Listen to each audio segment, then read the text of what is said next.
Opening words of my speech were good afternoon, but I noticed the President, in anticipation of me running over time, has started a little early, so I'll begin by saying good morning, colleagues.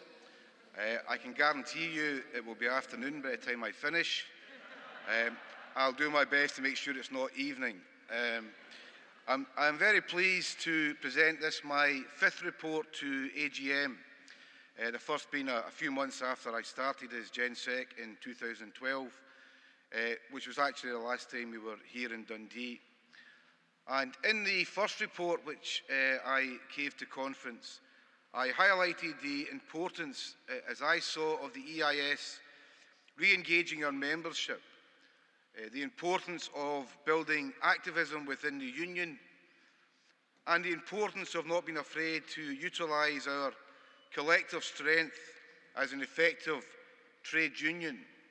And on that last point, I'd like to echo the President's comments yesterday in relation to congratulations to FILA members on their victory in that dispute, and also to secondary members in Western Bartonshire.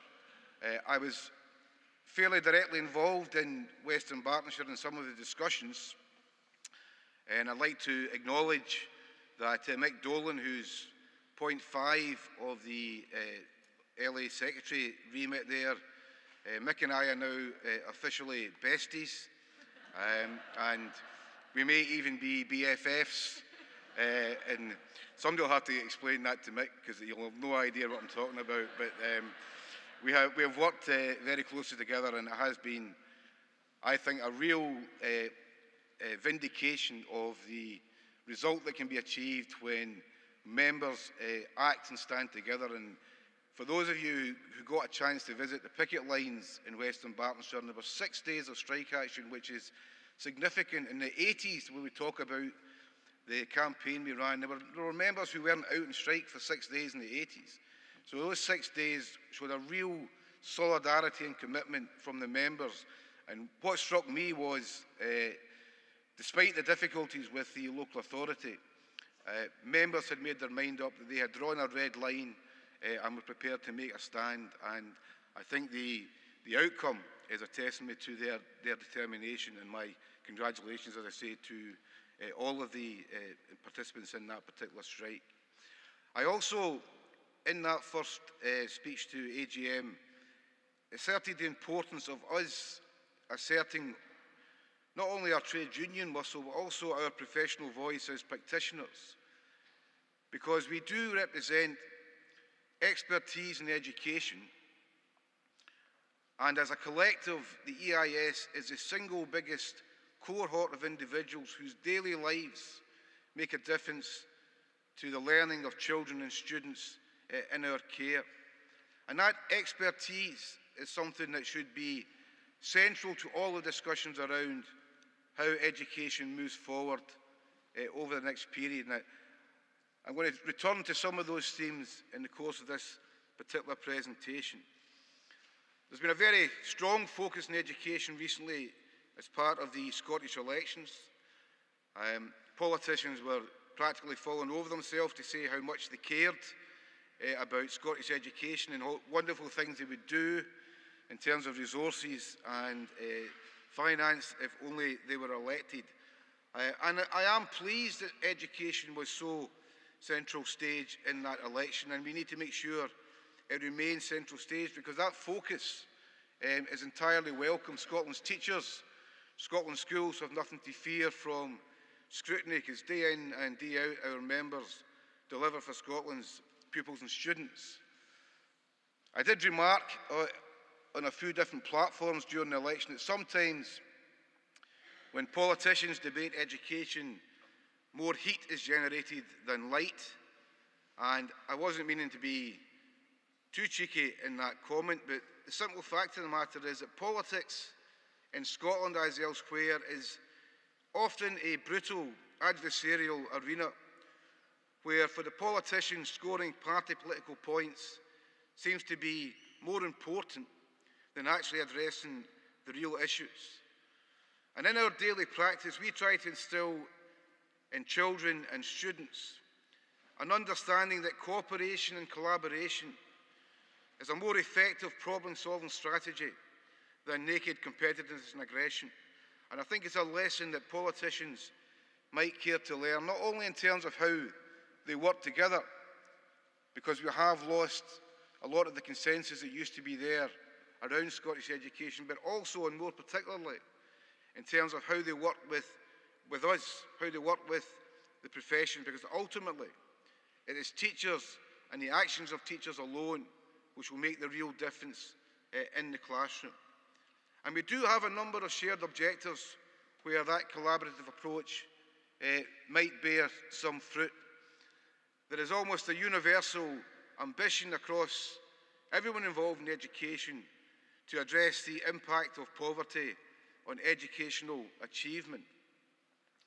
And I use that phraseology quite deliberately because we ourselves have used the idea of closing the attainment gap as a shorthand, but when you talk about closing the attainment gap, you run the risk of suggesting that this is something that schools have to address in terms of their practice, when in actual fact the attainment gap is there because of the poverty that exists outside of the school gates. So we need to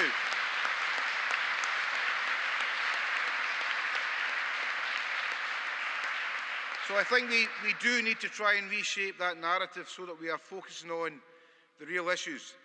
The Scottish Survey of Literacy and Numeracy, which was published last week, just provides further evidence of how the increased levels of childhood poverty which we have seen under UK austerity policy is having an impact on young people's lives. So there was a 1% drop in achievement of the performing well or better in some of the stages. But when you actually look at the statistics, that 1% drop is almost entirely focused on pupils who come from the 30% of the most deprived backgrounds. In fact, for those who come from the most affluent backgrounds, there was a slight increase in the percentage achieving the highest level. And when you analyse it, the single biggest variable in those young people's lives has been the impact of George Osborne's benefit cuts. So austerity does, in a very real sense, have its victims, and deepening levels of child poverty in our country create even higher hurdles for young people to overcome. But I also want to make the point, and I'm going to steal a phrase from an OECD document, that poverty is not destiny. Schools can and do make a difference in the lives of young peoples, in the lives of whole cohorts of young people. So within the 30% of young people from the most deprived backgrounds, there are significant numbers who are actually achieving the highest standards available to them at the various stages. And you have to look beyond the raw data to start to understand what's going on in the lives of individual young people. So you may not have had time to look at the information in detail, but one of the questions that was asked, for example, of the young people is, if you have a problem with numeracy, a numeracy problem that you don't understand at school, where do you seek a solution? So around a third of them said they asked at home. Now, as a teacher, you start to think, well, what about the 2/3 for whom that home environment doesn't provide a support in terms of the skills? And you start to think about the individual strategies that you'll apply to supporting the individual needs of young people. That's what teachers do. You look beyond the raw data to actually look at the children in front of you. And I'm elaborating this slightly, not for your benefit, colleagues, because as practitioners you understand that, but beyond these halls, I think there needs to be a better understanding of what the use of assessment data is really about. Statistics are anonymous. Our pupils have names. And teachers use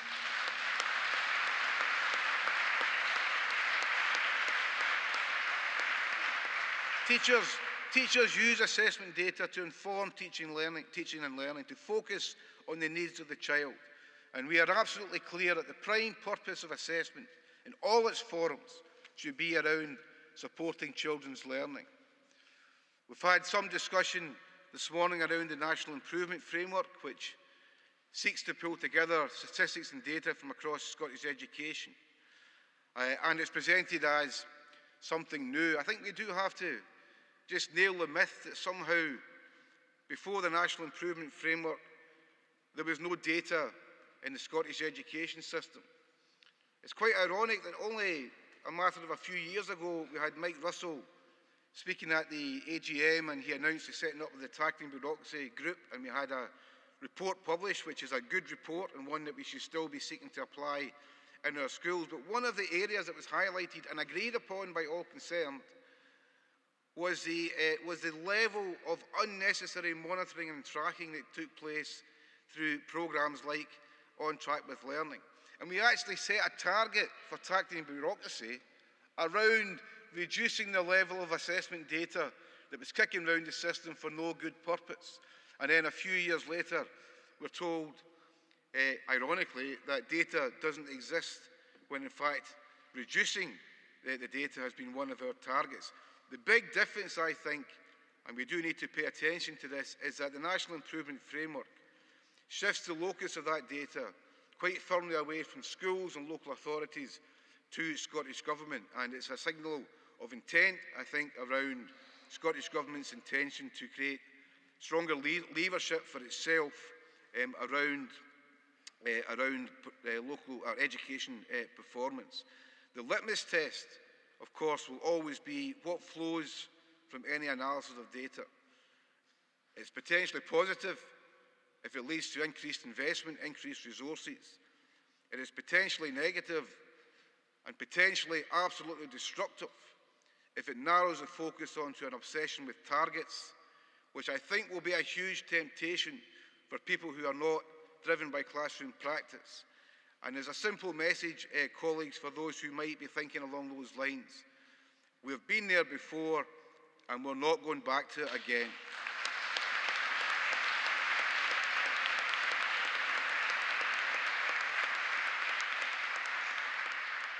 In the discussions that have taken place, I've made the point a number of times that being data-rich can be useful in the classroom. Being data-driven is not a good approach to education. And of course, the discussions around the National Improvement Framework has been symptomatic of the changing relationship between Scottish Government and COSLA. And in the SNP manifesto, there was reference to discussion on regionalisation, which has been seized upon by some as the suggestion that we might be moving towards regional boards to replace local authorities and looking at some kind of structural change. I think in reality the statement in that manifesto was not as firmed up as getting to a specific proposal, and we've been clear in the meetings we've had with John Swinney. We have had early contact and early discussion with him, that absolutely the last thing that Scottish education needs at the moment is a structural reorganisation, which would simply be a huge distraction and frankly a waste of resources. And we would seriously caution the new Cabinet Secretary against any moves in that particular direction. That's not to say that there isn't space for some consideration of how schools are supported. And there will be a discussion, I think, around how local authorities and Scottish Government work together. We've long held the view in the EIS that local accountability is important and that local authorities are the main vehicle for fulfilling that function. And that's a view that was forged in particular in the 1980s when Scotland's councils were the front line against Thatcher's cuts in terms of local authority spending. In truth, there hasn't been a great deal of rethinking around that relationship since devolution and the formation of the Scottish Parliament. Initially, the Scottish Executive, led by Labour and the Lib Dems, ring-fenced education spending and provided a degree of protection. The SNP government, when it took over, introduced Concordat, which COSLA embraced, because that was about ending ring-fencing and giving local authorities decision-making control over its spending, because all of that was pre-austerity. And once the money pot shrinks, the tensions arise, and in truth, much of the tension that is there between Scottish Government and local authorities is budgetary driven around resources which are available. We have been supportive of local authorities, but I think we are entitled to ask the question, well, where is the added value from the council? If I was to spend more time talking about my experience of Western Bartonshire Council, I would have a huge question mark over the importance of local authorities. And we do, I think, have the right to demand an answer to that. It's hugely regrettable, for example, that COSLA's main education platform over the past period has been around its desire to cut teacher numbers. And protecting teacher numbers, where we've had an agreement with the Scottish Government over the last few years, is where we have been willing to take a position around ring fencing to ensure that the teacher numbers were at least maintained at their 2011 level. Notwithstanding some of the concerns around COSLA, I think the EIS view, based on our previous policy, is that it's essential that councils do remain as the employers, and in particular the SNCT and the LNCTs remain as the key negotiating frameworks in terms of teachers' contractual conditions of service. Teachers in England lost those frameworks, and we heard yesterday of some of the consequences of that, and we don't want to follow suit.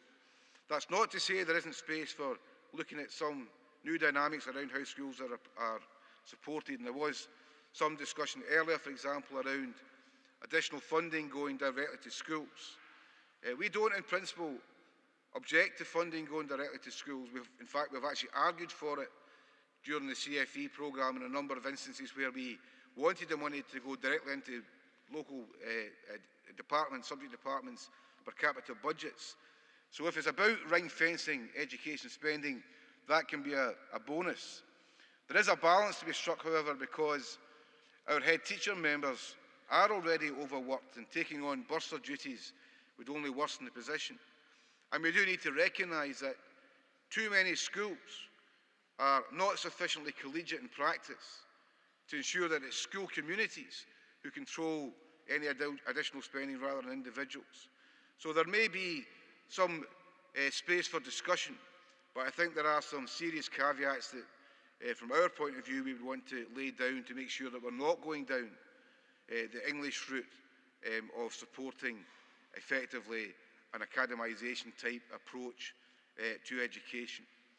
The reference I made to regionalisation, for those who have been following it, is largely based upon a reference in the OECD Scotland report, which talks about the need to develop the middle way, or leading from the middle. And it's a theory that's been developed by Professors Andy Hargreaves and Dennis Shirley, in particular, two of the most prominent educationalists internationally. And if you read their work, it's not at all about organisational jurisdictions or organisational restructurings.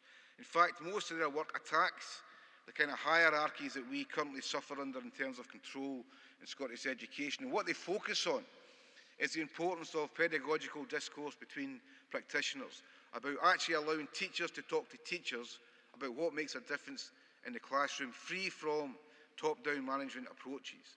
And if we were looking at that kind of agenda, which is the agenda that worked in the London Challenge, I think we would be interested in having a discussion around how you create the space for teachers to talk to help the teachers. The key element in it is, of course, time. Because on paper people can agree, but when it comes to that key resource of actually ensuring that the supply teachers are there to allow the release, to allow the discussion to take place, is a real challenge. And I think if the Deputy First Minister is interested in looking at how you develop that particular agenda, then we would be willing to involve ourselves in that discussion. It would build upon the collaborative approach, which is the tradition of Scottish education. The counter to the tradition that we have developed in Scotland, I think, is now being presented quite sharply by our new opposition in Holyrood. New opposition, same old Tory party in many aspects. And I know we are non-party political, but I'm just going to make this point based upon policy. No matter how many photo opportunities the leader of the official opposition cares to indulge in, no matter how personable their spokespersons are. Scottish Conservative education policy is founded on precisely the same approach as the UK Conservative policy, and it should be roundly rejected. It is anathema to the type of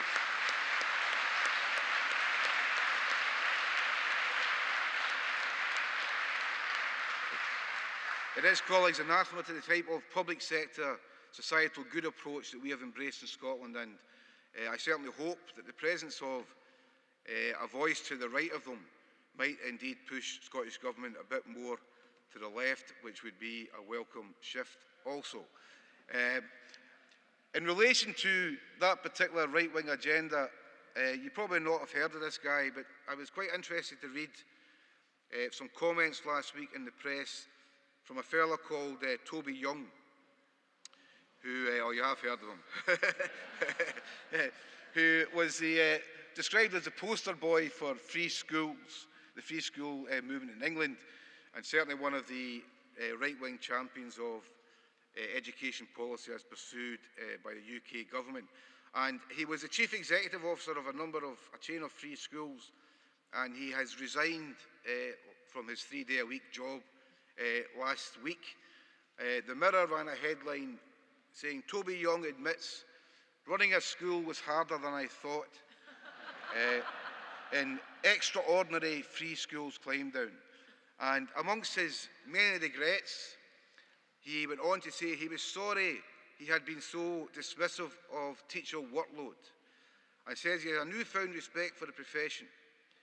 "I now realise that teaching is incredibly hard work and not something I could do myself," he says, adding, "We do expect them to do far too much."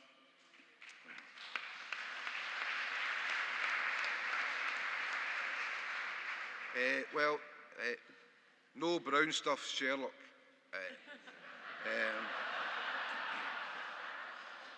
I think, colleagues, to slightly adapt the old adage, those who can, teach. So it would be ironic, colleagues, in a year when we celebrated 50 years of comprehensive education, if siren voices staged right led to a reversal in our understanding of education as a basis of community in our society. One downside, I think, of the increased focus on education is that much of the coverage of the education debate is now not from specialist education correspondents, such as Andy Denham in the Herald, who take some time to find out what the issues are, but much of it is now from the news desk, who are interested in the headlines rather than the nuance of the issue. And sometimes, when you read some of the press coverage, it's almost like pupils circling in the playground shouting, "Fight, fight, fight," in terms of the way it's approached. And I was really surprised to read such a piece last week by Magnus Linklater in the Times, because he's a writer, he's a very good writer in terms of the literacy standards, old English teacher, and I enjoy his writing. But in this piece, he outlined quite accurately, in my view, the role that the EIS has played over the years in challenging Tory dogma, and at one point actually said, without the EIS, or because of the EIS, Scotland's comprehensive education system has been left more or less intact. I think he actually meant it as a criticism, but I actually thought, well, that sounds good. We're doing something right. But he goes on to basically call for John Swinney to embrace the changes that we are seeing in England for no reason other, apparently, than the need to embrace change. And his conclusion was, if progress is to be made, the Deputy First Minister will have to take on the unions. But let's just very, very quickly, because I can see my brother pointing to my timepiece at the side here, let's just very briefly consider the evidence. I actually heard Professor Shirley at the International Summit talking about the GERMS countries, England, Sweden and the USA, and he put up a chart to show what's happened since PISA started over the last 16 years. And in all of these countries which have embraced the kind of changes we've seen in England, there has been a steady decline every single PISA result in literacy, numeracy and science. So if you are an evidence-based policymaker, you would think, we're getting this wrong because we're going down the way rather than up the way. And because the summit was in Germany, he showed you what happened in Germany, because they started very low, and they have increasingly been moving up in every piece. And what has Germany done? They have, first of all, embraced public sector schools. They've rejected a market economy. They have also maintained the need for teachers to be qualified graduates. So the German equivalent of Teach First allows you to be a classroom assistant, not a teacher. If you want to be a teacher, like Scotland, you have to be a qualified teacher. And they have invested millions, literally millions, in teacher professional learning. So if you want to learn from the evidence as to what works, then I think we can safely reject the English school model and embrace the idea of investment in teacher education. I'm going to have to skip on because my brother's definitely getting agitated. Sorry, the President is definitely getting agitated. So when the Deputy First Minister comes, I'm going to make that point. I have actually made that point to him, that the way forward in terms of Scottish education is about investment in teacher education. In that OECD report, there's a very clear reference to the fact that professional associations such as ourselves should be leading that professional learning, and that's an agenda we'd be keen to take forward. The other side of the coin in terms of the professional nature of the Institute is also the trade union side of our organisation, and I am going to just spend a brief moment talking about the SQA and the current National Qualifications ballot. I don't think we need to rehearse too thoroughly here the history of why we are where we are, but it is instructive that the first reflections report, which was produced in August 2014, bullet pointed the need to reduce the duplication between unit assessment and external assessment in order to reduce the burden of assessment. And almost 2 years later, not one single unit specification has been withdrawn from the National 5 and National 6. So when the SQA say they need time to respond to our queries, well, they've had the time. They've had 2 years to do something, and they have failed to do it.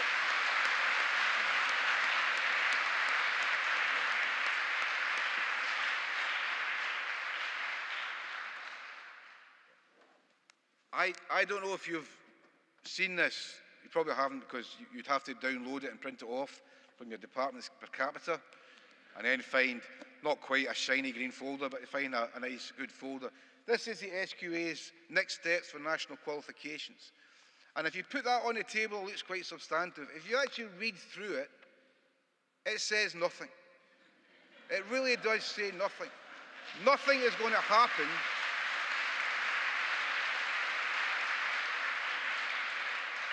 Nothing is going to happen in the timescale that we are demanding in relation to that. And SQA say that they can't move more quickly. Well, I remember, as many of you will, the meltdown in 2001 around the intermediate exams, caused, incidentally, by over-assessment through the units. And because of the crisis that was created, within 6 months there had been a review and a reduction in unit assessment to make those particular courses fit for purpose. Are we really saying that we need a crisis before action is taken? Because that is a disservice to the young people who are also suffering under this burden of over-assessment in our schools at the moment.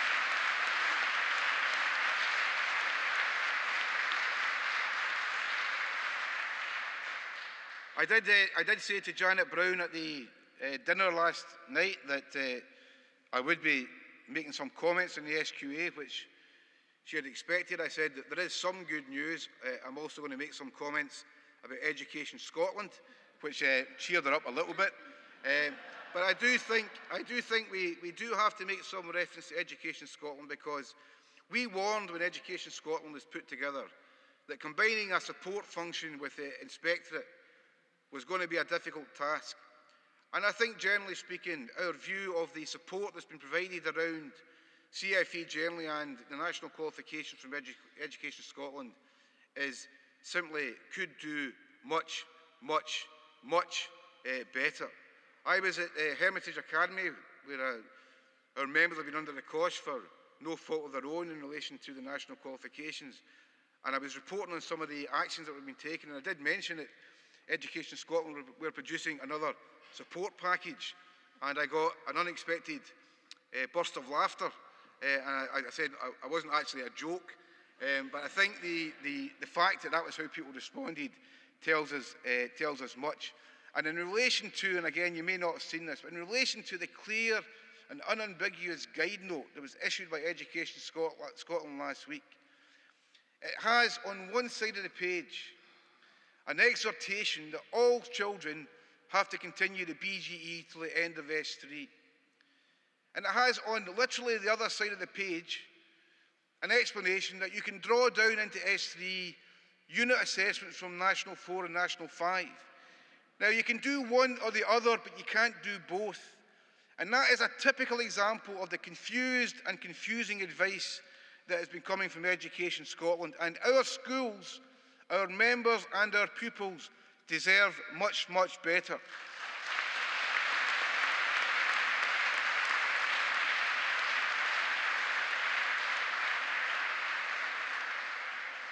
Colleagues, the Deputy First Minister has indicated he's in listening mode, and I hope he is listening, announcing a report which was already 7 weeks overdue, which we had already rejected as being inadequate, is not going to be sufficient to move this situation forward. And whilst I welcome the tone of John Swinney's comments around the need to address teacher workload, we need practical actions in order to take this agenda forward. And I'm going to make one final plea, colleagues. We do need to build the turnout in the ballot that is currently taking place. A paper ballot is always a difficulty because 2 weeks in, 2.5 weeks in, people have lost their ballot papers, or they've spilt their coffee on them, or one reason or the dog ate it. One reason or another, the ballot paper isn't there. We really do need in this final week to ensure that not only are we going to get a massive vote for action, because that is a given, but we have to make sure that we also have a turnout as an indication of buy-in from our members. And I'm going to give each of you a particular challenge. There are over 300 delegates here. If each of you in the next week can persuade 10 people who haven't yet cast their vote to cast their vote and have it in by Thursday, that will be a 20% boost to the ballot turnout. So it's a very real, practical, don't leave it to somebody else. I was at my Hillhead High School concert on Wednesday evening. I went to the pub afterwards with some of the music teachers, all of whom bite my ear every time I see them about workload and national qualifications. And I said to them, have you voted? And they said, well, not yet. Right?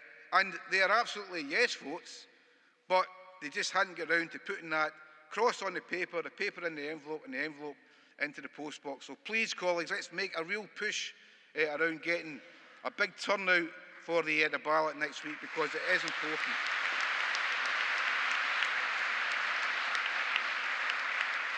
I'm going to very quickly move to some practical issues, colleagues, because I'm over time already. I do want to, we have created a new training suite in Murray Place. The refurbishment is completed, and we've begun our new training for school and workplace reps. And I do just want to put on record again our thanks to all of those members who volunteer to be school and workplace reps. They are absolutely the backbone of the EIS, and they deserve our thanks and praise. And on your behalf, I commend them for the work they do on behalf of all of our members.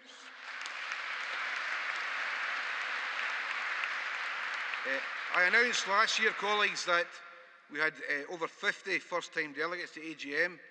I hope some of them are back and are second-time delegates this year. But I am pleased to again welcome 55 first-time delegates to this year's AGM. So I hope you enjoy the AGM. I hope you enjoy the AGM, and I hope it acts as a catalyst to further involvement. You're all personally invited to the fringe meeting with myself at lunchtime. Anybody can come along, but first-time delegates in particular are welcome. Other fringes are available, I believe, but ours is going to be the best. I also reported last year that of the 135 council members who had been on council when I was elected as General Secretary, only 54 still remained. This year, I can tell you that that figure has actually gone up to 56, so well done to the two old-timers who got themselves re-elected onto council. Democracy can be a bizarre process. And I am pleased to announce that from April to April last year, despite the teacher shortages that are developed in some parts of the country, and despite the cuts in FE lecturers, the EIS membership grew by nearly 600 in the course of that year, so we are moving in the right direction. Colleagues, on a more sombre note, I do want to remark that this year has seen the 20th anniversary of the Dundee massacre, an event which shook all of us who were involved in education at that time. And the Gwen Mayer Trust, which the EIS set up in honour of Gwen Mayer, one of our members who died that day along with 16 children, has been a very fitting memorial to Gwen Mayer. Over £100,000 has been distributed to primary school projects to bring a little bit extra into the classroom, and I commend the trustees, including Gwen's daughter, who continue to be involved in that particular project. At the Education International Conference, I was asked by the NUT to second its motion calling for support for those teachers who work in conflict zones and dangerous environments around the world, because many teachers and many pupils go to school knowing that they may well be the target of assault and attack. And I spoke about Dunblane and how for us here in Scotland it had been thankfully an isolated single criminal act, but we know that across the world it is a very real danger. And I asked the question, what is it that motivates teachers and pupils to attend school when danger and even death are such real possibilities? And the answer, the only answer I could think of, was that education represents the only real hope of a better future, and they were willing to take the risk. As Nelson Mandela famously commented, education is indeed the most powerful tool with which to change the world, and our renewed commitment to that objective, I think, would also be a fitting tribute to Gwen Mayer in this, the 20th year since that particular disaster. Colleagues, I am just going to move to a finish. So I'd like you to just have a little look at this picture, if you can get it up on the screen.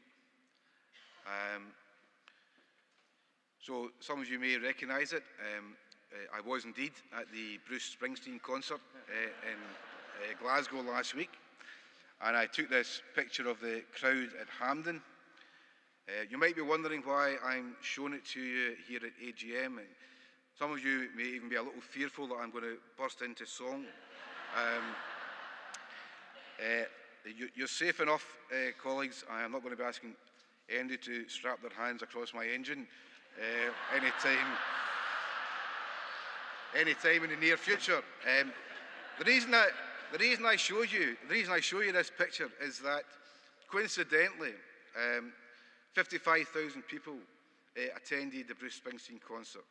So this is what 55,000 people standing together looks like, and it's quite a formidable mass.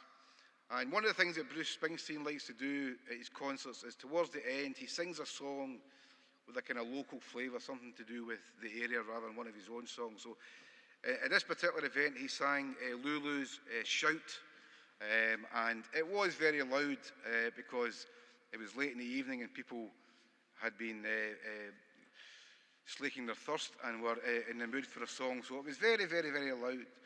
And the point I want to make is just that, actually, if all 55,000 EIS members stood together, we wouldn't have to shout. A loud stage whisper would get us heard.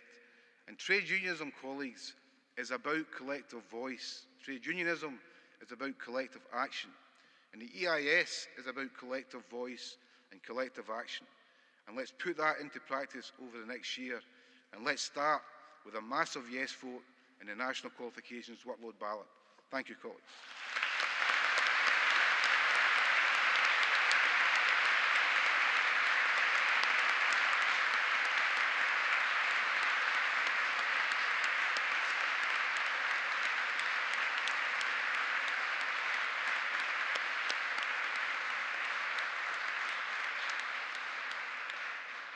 Colleagues, I had set myself a success criteria for this AGM that the General Secretary's finished speaking by 2:15.